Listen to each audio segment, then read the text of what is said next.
Every year, thousands of 20-somethings arrive in cities like London, New York, or Paris. They unpack their bags in shared apartments, buy business casual clothes, and prepare to hustle. The promise is simple. Work 80 hours a week, produce results, play by the rules, and the system will reward you with wealth and status. But the math does not hold up. Within a few years, the bills accumulate. Rent consumes half the salary. The remaining half goes to dry cleaning, transit, and quick lunches, designed to keep the body functioning for another shift. Meanwhile, the people driving the high-end sedans and buying prime real estate are not the ones working the late shifts. They are the ones with trust funds, family connections, and social leverage. The hard work of the provincial migrant simply funds the dividends of the landlord. The meritocracy is a useful fiction designed to keep the labor cheap and compliant. In 1819, Paris operated on this exact algorithm. Honoré de Balzac watched the provincial youth arrive in the capital with cardboard suitcases and high expectations. He dissected the machinery of the city, showing exactly how the game was rigged. On the left bank of the Seine, down a steep cobblestone street, sat the Maison Vauquer. It was a 3-story boarding house that smelled of stale mutton, damp plaster, and cheap lard. The paint on the front door was blistered. The dining table had a greasy film that never quite dried. The house ran on a strict transactional ledger. The landlady, Madame Vauquer, adjusted her respect based on the monthly rent. The tenants on the second floor paid for the best rooms and received fresh milk with their coffee. The tenants on the third floor paid less and got watered-down broth. Among them lived the bankrupt father, an old man who had once made a fortune in flour, but now wore a greasy wig, patched trousers, and smelled of cheap snuff. His daughters lived in mansions across the river, while he lived on crusts of bread. Next to him sat the master criminal, a broad-shouldered man with a watchful eye who paid his rent in crisp banknotes and kept a bottle of lockpicker's oil in his drawer. And at the top of the house, in a cold garret, lived the broke student. His family back in the south of France had scraped their small estate bare to send him to Paris. They sold their winter crops early, skipped meals, and wore threadbare clothes so their eldest son could study law. The student's plan was standard. He would attend his lectures at the Sorbonne, memorize the civil code, pass his examinations, and secure a low-level clerkship. In 20 years, if he avoided scandal and worked weekends, he might become a minor judge. He would earn enough to pay off his family's debts and buy his sisters a modest dowry. It was an honorable plan. It was also a slow death. During his second winter, the student decided to walk through the wealthy quarters of Paris. He left the muddy lanes of the Latin Quarter and crossed the river. He stood on the pavement of the Faubourg Saint-Germain. Carriages painted in deep blues and gold trim rolled past. The passengers inside wore velvet collars and kid-skin gloves. The women had cashmere shawls draped over their shoulders, shawls that cost more than his family's entire annual income. As a carriage turned the corner, a wheel splashed muddy water onto the student's trousers. He stepped back, but the carriage did not slow down. The occupants did not look out the window. To them, the pedestrian was part of the street. The student looked down at his own shoes. The leather was cracked. The soles were thin, worn down by miles of walking to save the 5 sous cab fare. His coat was brushed, but the elbows were shiny from friction. He checked his pockets. He had 3 copper coins. He calculated the cost of his ambition. A junior clerk in a Paris law firm earned barely enough to pay for bread and candles. A promotion required years of waiting for senior partners to die or retire. Even if he reached the top of his profession by age 50, his lifetime earnings would not purchase one of those carriages, let alone the brownstone houses behind the iron gates.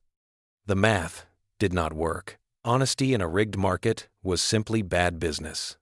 He walked back to his boarding house, ignoring the rain. He did not open his law books that evening. The thick volumes on property rights and civil contracts sat unopened on his wooden desk. Instead, he opened his small leather trunk and searched through his personal papers. At the bottom, wrapped in a clean piece of linen, was a letter of introduction. It was addressed to Madame de Beaujolais, the aristocratic insider. She was his cousin, a woman whose name opened the heaviest doors in Paris. He sat down, dipped his pen in ink, and began to write. The walk from the Latin Quarter to the Faubourg Saint-Germain took 45 minutes. To save the 2-franc carriage fare, the student walked. The streets of Paris were a soup of mud, horse manure, and melted snow. He walked close to the walls to avoid the spray from passing carriages, but by the time he reached the gates of the Beauséant mansion, his trousers were damp and his boots were coated in a gray crust. The porter at the gate looked at the student's coat, then at his face, and did not move to open the door. It took the presentation of the letter sealed, with the family crest, for the gate to swing open. The interior of the mansion was quiet, smelling of expensive wax and wood smoke. Guests stood in small clusters, talking in low, even tones. They wore broadcloth coats that fit without a wrinkle, and white cravats tied with mathematical precision. The student stood near the entrance, holding his hat. His coat was too wide in the shoulders and too short in the sleeves, a product of a provincial tailor who had never seen the Seine. His university enrollment card was in his breast pocket, but in this room, it was paper. No one looked at him. When his eyes met those of a passing gentleman, the man's gaze slid past him, treating the space he occupied as empty air. He was invisible because he lacked the capital to be seen. His cousin, Madame de Beauséant, received him in a private salon. She was a woman of high standing, but that morning her eyes were red from a quiet, private crisis of her own. She looked at her young relative, his muddy boots, and his desperate, hungry expression. "You wish to succeed in Paris?" she said. She did not wait for his answer. She stood up and walked to the window, looking out at the courtyard. "The more cold-blooded you are," she said, her voice flat, "the further you will go. Strike without pity, and people will fear you. Treat men and women as post horses. Ride them until they drop, and leave them at the next relay station. If you do not have a woman to take an interest in you, you are nothing here." She turned back to him. "There is a woman named Delphine de Nucingen. She is the wife of a wealthy banker, but she is a social outsider. The old families will not let her into their drawing rooms. She would crawl through the mud to enter this house. Seduce her, use her. She will pay for your carriages, your clothes, and your entrance into the world. Through her, you will find others." The student listened. The advice was not moral, it was tactical. But the strategy required initial capital. To approach a banker's wife, he could not wear a coat that smelled of the Maison Vauquer's kitchen. He needed a tailored wardrobe, silk waistcoats, fine leather boots, and kid gloves. A gentleman did not walk to a rendezvous, he arrived in a hired cab. The entry fee into this game was roughly 1,000 francs. His monthly allowance from his family was 50 francs. That night, back in his cold room, the student sat at his wooden table. He took out 2 sheets of paper. He wrote first to his mother. He did not ask for money, he demanded it. He wrote that he was on the verge of a massive breakthrough, that his career, his future, and the survival of the entire family depended on an immediate sum of 1,200 francs. He told her that if she did not send it, he would be ruined, his studies halted, and their sacrifices wasted. He wrote a second letter to his sisters. He asked them to sell their small silver shoe buckles, their gold heart-shaped lockets, and whatever small trinkets they had kept since childhood. He promised to return the money tenfold, but insisted they must send it by the next post without telling their father. He knew the domestic economy of his home. He knew that for his mother to find 1,200 francs, she would have to borrow from local moneylenders at high interest or sell the family's remaining olive trees. He knew his sisters would work late into the night by candlelight to make up the difference. 3 weeks later, the post arrived at the Maison Vauquer. Inside the package were 1,200 francs in gold coins wrapped in thick paper. There was a short note from his mother, her handwriting shaky. She wrote that she had done what he asked, that she prayed for his success, and that she had nothing left to give. The student did not hesitate. He pocketed the gold and walked straight to the Rue de la Paix, the street of the city's finest tailors. He spent 2 days in fittings. He selected a dark blue wool for his coat, a white silk for his waistcoats, and fine soft leather for his boots. On the third day, the packages were delivered to his boarding house. He locked his door, stripped off his provincial clothes, and began to dress. He pulled on the tight-fitting trousers, buttoned the silk waistcoat, and slipped his arms into the blue coat. The wool was heavy and smooth. The cut of the shoulders made him look broader, taller. He drew on the gray kid gloves, which fit his hands snugly, showing every contour of his fingers. He stood in front of the small, cracked mirror hanging on his wall. The provincial student who had walked through the mud to save 2 francs was gone. The man in the mirror looked back with cold, quiet eyes, ready to begin the hunt. The student returned to the Maison Vauquer, wearing his new blue coat and gray gloves. The other boarders stared at the transformation, but the master criminal sat in the corner of the dining room, slowly cleaning his pipe. His eyes traced the seams of the coat, the polish on the boots, and the posture of the young man wearing them. He knew the cost of the cloth, and he knew the source of the capital. Later that afternoon, the criminal blocked the student's path in the small, weed-choked garden behind the house. He leaned against a gravel wall, his arms crossed. "You have a new coat," the criminal said, his voice low and steady. "But your pockets are empty. Let us do some simple arithmetic." He took a piece of chalk from his pocket and drew a line on a wooden bench. "You are studying law. You will pass your exams at 23. You will become a junior clerk in a Paris office, earning 1,000 francs a year. You will spend your youth copying deeds and sitting in damp basements. By 35, if you have licked enough boots, you might become a deputy prosecutor. Your salary will increase to 5,000 francs. You will marry a provincial girl with a small dowry, live in a dark apartment, and spend your life prosecuting thieves who had the courage to do what you only dream of." He threw the chalk aside. "By 50, you will have a bad liver, a bald head, and a pension that barely pays for your firewood. That is the reward for playing by the rules." The student stood silent. The numbers were accurate. "To make a fortune here," the criminal continued, "honesty is a handicap. In this city, you must crash into this crowd as a cannonball, or creep in as a plague. I have a faster route for you." He pointed toward the dining room window, where Victorine, a young girl who lived in the boarding house, was sitting. Her father is a banker with millions, but he refuses to recognize her, because he wants his entire fortune to go to his son.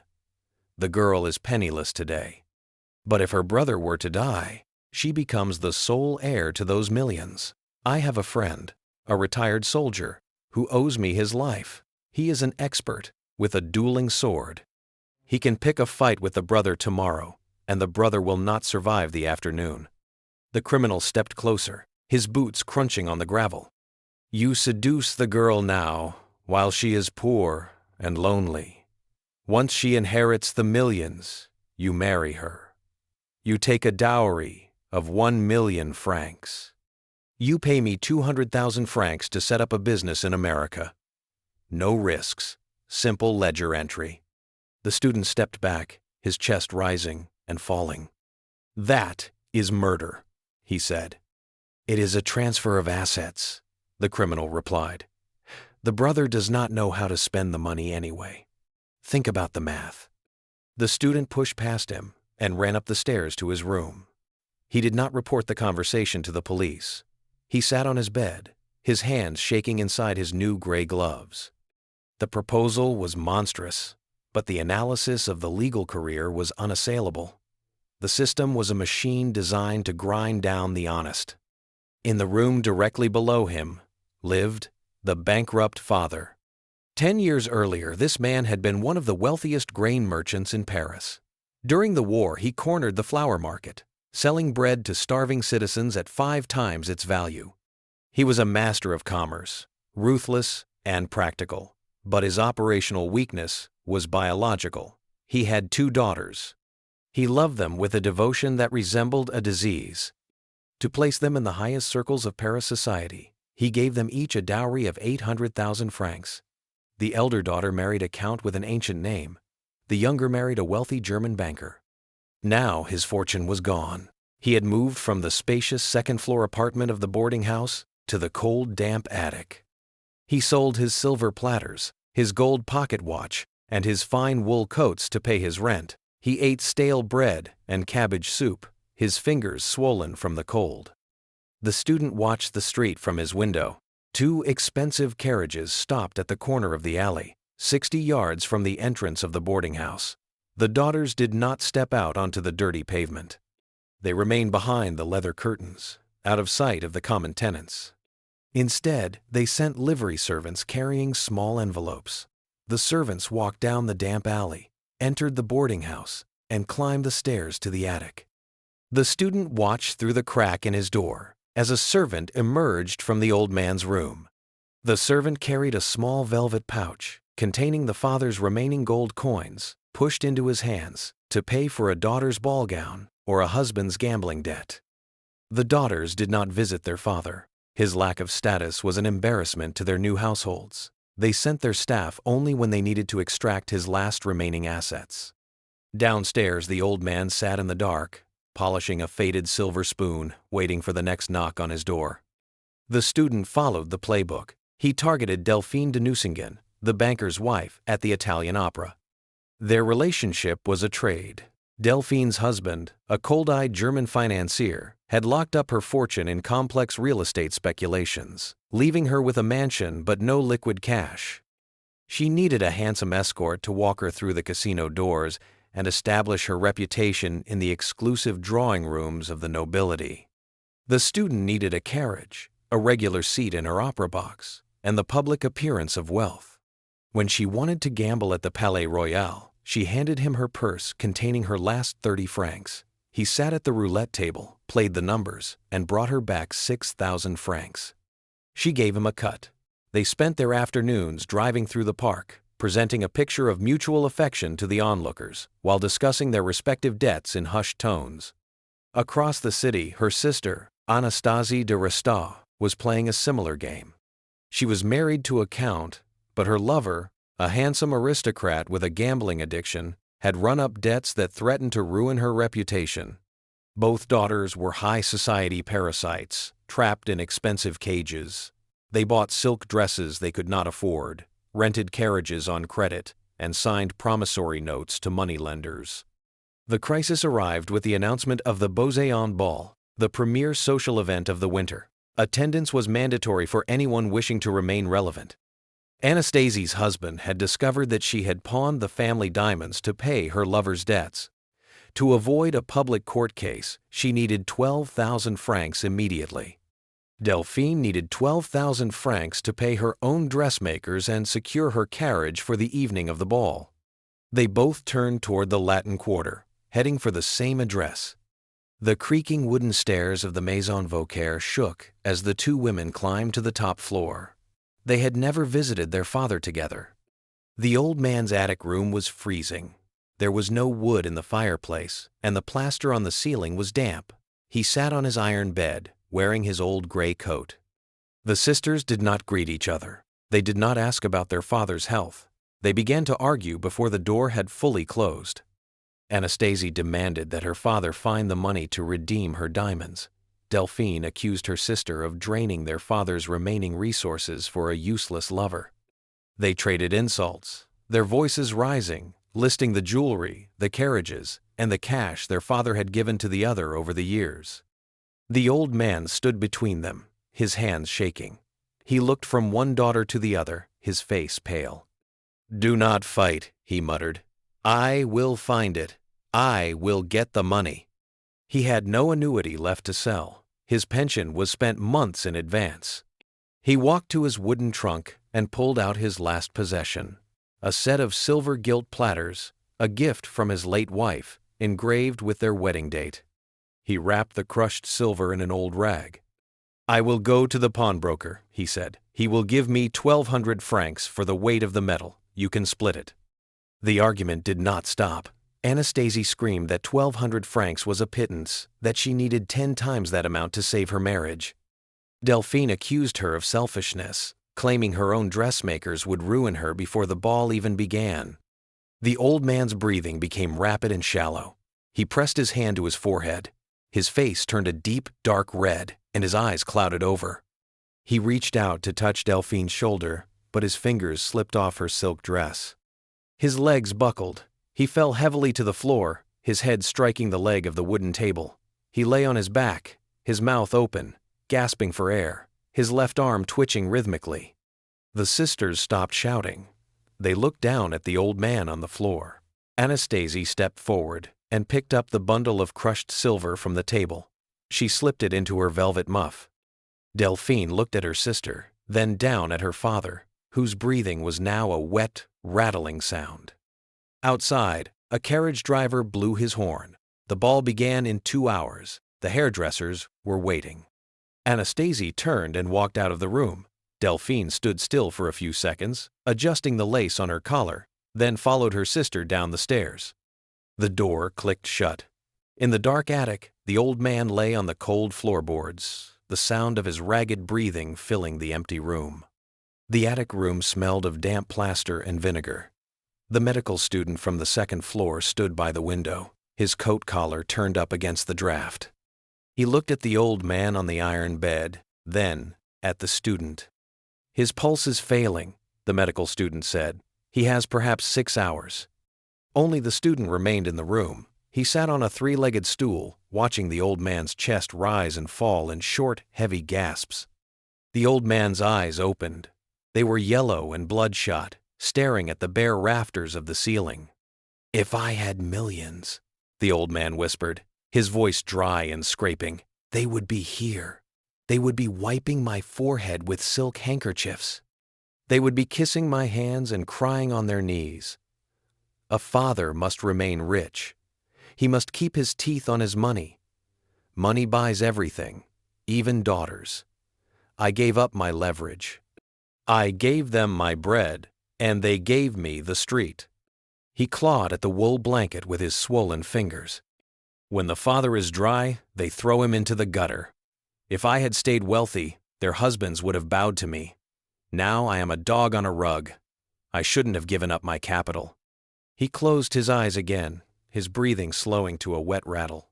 The student stood up, took his hat, and ran down the stairs. He went first to the mansion of the Count de Restaud, the home of the elder daughter Anastasie. The gatekeeper let him into the courtyard, but the butler blocked the entrance to the vestibule. "Madame is sleeping," the butler said. "She returned from the Beauseant ball at 5 this morning. She cannot be disturbed." "Her father is dying," the student said. The butler did not step aside. "The Count has given strict orders. No one enters." The student left the courtyard and ran to the home of the younger daughter, Delphine. The footman there led him as far as the small reception room. He waited 20 minutes before a maid appeared with a message. "Madame has caught a chill at the ball," the maid said. "She is too weak to leave her bed. She sends her prayers to her father." "Tell her he has hours," the student said. "The doctor has prescribed rest," the maid replied, closing the door. The student walked back to the Latin Quarter alone. When he climbed the stairs to the attic, the old man's breathing had stopped. His body was already cold. The boarding-house landlady, Madame Vauquer, met the student on the landing. "He owes 3 weeks of rent," she said, her arms crossed over her apron. "And someone must pay for the sheet we use to wrap him. I do not do charity." The student went into the old man's room. He searched the wooden trunk, the drawers, and the pockets of the old gray coat. There was nothing. The daughters had extracted every franc, down to the silver platters he had crushed with his hands. The student reached into his own pocket and pulled out his gold watch, the watch his mother had bought for him by selling her last pieces of jewelry. He walked to the pawnbroker on the corner and traded it for 40 francs. He paid Madame Vauquer for the rent and the sheet. With the remaining money, he bought the cheapest pine coffin available from the parish workshop and hired a basic hearse for a 3rd-class burial. The next afternoon, the hearse arrived. Only the student and the medical student walked behind the pine box as it was carted through the rain toward the Père Lachaise cemetery. The streets were quiet, the shops closed for the evening. When they reached the cemetery gate, they found 2 carriages waiting by the curb. The carriages were pristine. The horses were groomed, their harnesses clean. But there was no one inside. The daughters had not come. They had sent the empty vehicles, driven by their coachman, to satisfy the minimum requirements of high society etiquette. The coachmen sat on their high benches, looking at their pocket watches, waiting for the ceremony to end so they could return to the warm stables. The gravediggers lifted the pine box from the hearse and carried it to a muddy trench in the common section of the cemetery. They lowered the box into the wet clay. The student stood by the edge of the pit, his coat soaked through. He did not look at the empty carriages. He looked at the raw pine of the coffin. He reached into his waistcoat pocket and pulled out his last remaining coin, a 20-cent piece. He tossed it to the worker holding the spade. The worker caught the coin, spat on his hands, and drove the spade into the pile of wet earth. The dark dirt fell onto the lid of the coffin, dulling the sound of the rain. The gravediggers picked up their wooden shovels and walked toward the tool shed, their heavy boots squelching in the wet clay. The medical student had already left to attend his evening anatomy demonstration at the hospital. The student stood alone at the top of the hill. A few yards away, the white marble monuments of the city's wealthy families stood in neat rows, dry under their stone canopies. Goriot's grave was a simple trench in the open clay of the paupers section, marked only by the raw earth. The student reached into his coat pocket. He pulled out his law school registration card, the paper that had represented his family's sacrifices, his mother's debt, and his own plan for an honest career in the courts. He dropped it onto the wet dirt. The rain immediately soaked the cardboard, turning the ink into gray smudges until his name faded. He did not offer a prayer. He stood with his hands deep in his pockets, his chin turned down against the wet wind. He walked to the edge of the cemetery terrace, where the ground sloped sharply toward the city. Below him, Paris began to light up for the evening. The gas lamps flickered on along the boulevards, tracing the curves of the Seine and the outlines of the grand mansions. He could see the lights of the Faubourg Saint-Germain, where the old aristocracy lived behind tall stone walls. He could see the lights of the financial district, where the bankers held the deeds to the city's real estate. The distant roar of carriage wheels and the faint hum of the evening crowd drifted up the hill, carried by the damp air. The city lay before him, a vast grid of drawing rooms, casinos, and banks, all operating on the same transactional loop, the exchange of human lives for capital. The lesson of the boarding house was clear. The rules did not exist to protect the honest. They existed to manage them. A single drop of moisture ran down the student's cheek. He did not let it dry. He wiped it away with the back of his gray kid glove, his eyes fixed on the lights of the wealthy quarters below. He looked down at the glittering expanse. "It's between you and me now," he said. He turned away from the grave. He did not look back at the pine box under the wet clay. He walked down the gravel path toward the cemetery gates, his stride even and measured. The mud of the pauper's field no longer seemed to cling to his boots. At the gate, a hired cab sat under the dripping trees. The student opened the door and climbed inside, his blue wool coat brushing the leather seat. He spoke to the driver through the window, his voice quiet. "Rue Saint-Lazare," he said, "the house of Madame de Nucingen." The driver nodded, untied the reins, and cracked his whip. The carriage turned into the street, its lanterns casting a faint yellow glow on the wet pavement. It moved down the hill, merging with the flow of private carriages, delivery carts, and coaches, disappearing into the dark, wealthy grid of the city. The mechanics, observed in the boarding houses and drawing rooms of old Paris, are not relics of a past era. They are the base code of any highly concentrated social hierarchy. When we strip away the historical details, the carriages, the silk waistcoats, the wax-sealed letters, we are left with three structural rules that govern human interaction in any modern city. The first rule is the preservation of leverage.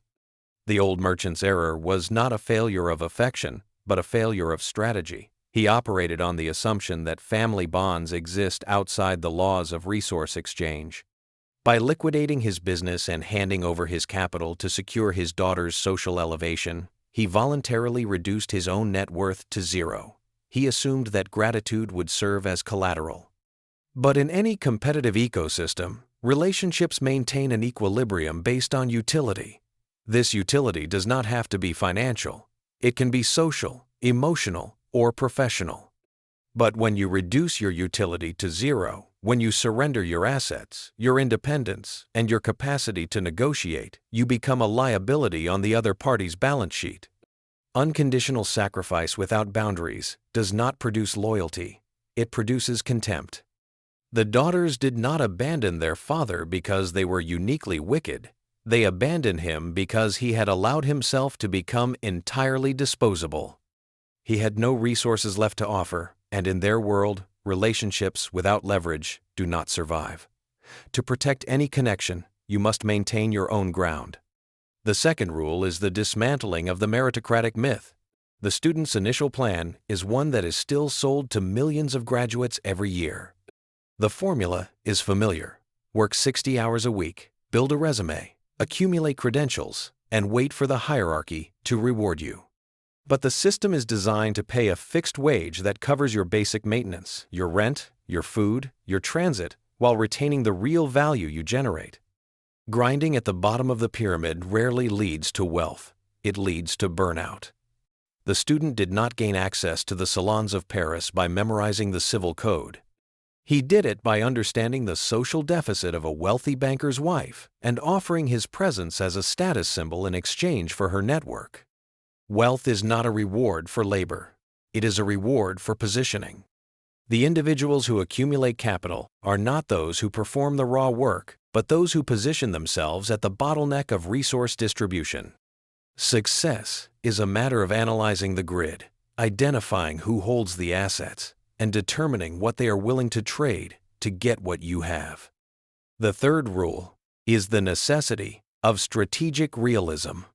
The student's trajectory is a warning, not an instruction manual. The adoption of cold sociopathy is a defense mechanism, but it is ultimately a self-destructive one. By fully assimilating into the predatory network of the city, the student severed his connection to his own family, his original values, and his peace of mind. The objective is not to become a predator, but to stop being prey. Ignoring the transactional nature of human systems does not make you moral, it makes you vulnerable. To navigate a highly competitive environment, whether a corporate office in Manhattan or a creative industry in London, you must develop a clinical eye. You must learn to recognize when a transaction is occurring, even when it is wrapped in the language of friendship, corporate alignment, or family duty. Setting firm boundaries and maintaining your own resources is not cold. It is the only way to ensure you are not consumed by the machinery around you. The boarding houses of 19th century Paris have been replaced by modern corporate cubicles, co-working spaces, and overpriced high-rise apartments. The technology has changed, but the social algorithms are identical. The exchange of youth for a salary, the extraction of value from the naive, and the cold calculation of social status remain the primary forces driving the modern metropolitan machine. You can choose how you participate in this system, but you cannot choose to ignore its existence. The grid is active, and the rules are always in play. Plan your moves accordingly, maintain your boundaries, preserve your leverage, and navigate the terrain with a clear eye. Thank you for listening. Until next time.